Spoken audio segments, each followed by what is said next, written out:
Sempre achamos vergonhoso ter um país no ranking dos mais corruptos do mundo, com políticos corruptos, com empresários que pagam propina para ter obras superfaturadas e assim por diante.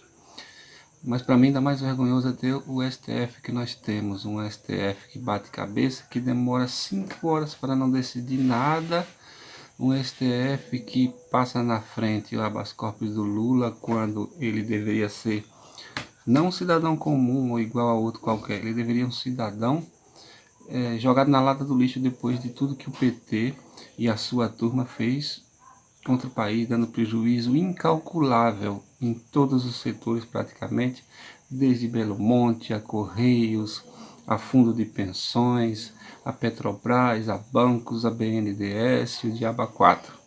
Então o STF é o maior causador de tudo de ruim que tem no Brasil, porque os corruptos eles riem do povo, deitam, enrolam e fazem o que fazem, confiando na impunidade que sabe que o STF vai protegê-los. Então, para mim, o STF ainda é mais vergonhoso do que os corruptos, porque existe tanto corrupto no Brasil por causa do STF. E é muito importante que o povo volte às ruas, às avenidas. Essa histórica sessão do STF, que foi uma coisa nojenta, uma coisa repulsiva. É um cinismo. O julgamento de hoje no Supremo Tribunal Federal mostrou que o acordão entre Lula, Temer, Aécio, Collor e outros bandidos presos e soltos no Brasil está funcionando a pleno vapor com a vassalagem da maioria dos ministros do Supremo Tribunal Federal. Não é coisa nojenta. Aqueles ministros não julgaram, aqueles ministros se colocaram como instrumento para esse demiurgo.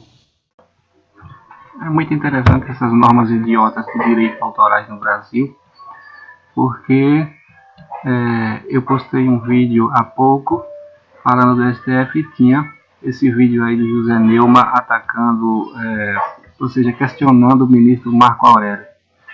E logo, imediatamente após salvar o vídeo, a Fundação Anchieta, TV Cultura, sei lá, bloqueou meu vídeo para o mundo inteiro. Provavelmente porque são lulistas e porque sabem muito bem que a crítica ao STF agora, nesse momento, é contra o Lula.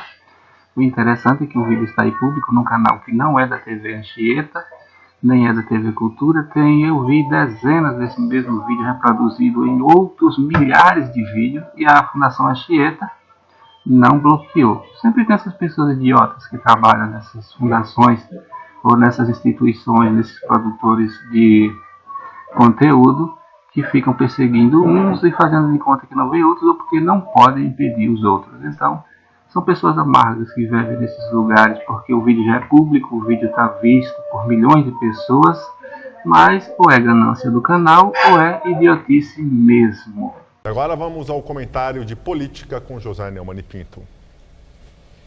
Bom, o julgamento ainda está em plena discussão, mas está praticamente certo, né, que haverá isso. Ou seja, a decisão definitiva do mérito da questão do habeas corpus pedido pelo Lula para não ser preso após a consumação da condenação na segunda instância foi adiado para a sessão de quarta-feira, dia 4 de abril, e também a qualquer possibilidade de ele vir a ser preso, mesmo que haja unanimidade na segunda instância, é afastada até essa votação.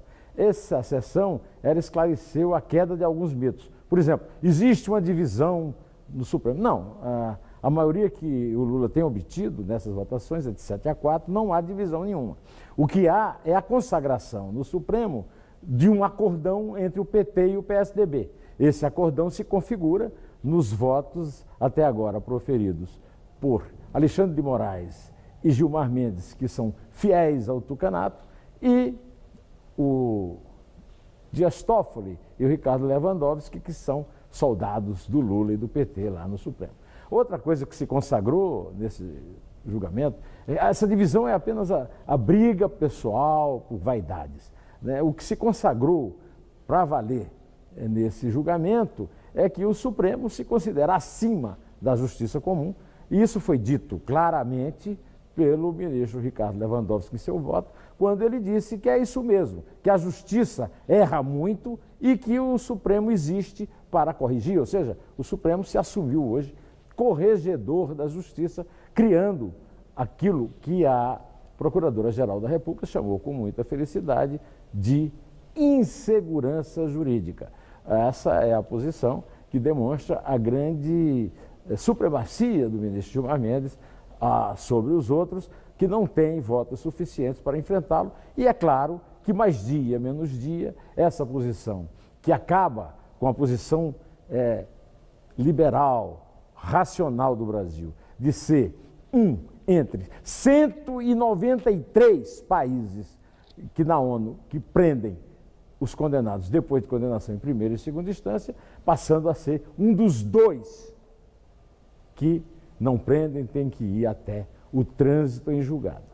Essas decisões estão praticamente certas, muito embora hoje não se tenha votado essa questão da segunda instância, mas apenas o habeas corpus do Lula. Mas isso ficou muito claro ao longo de todas as votações que foram feitas hoje. Então, não acredite nessa história que o Supremo está dividido e que o Supremo é a voz da justiça e da cidadania, porque, no caso, o Supremo é a voz do Luiz Inácio Lula da Silva, em acordo com Michel Temer, com Alckmin e todo mundo mais, né?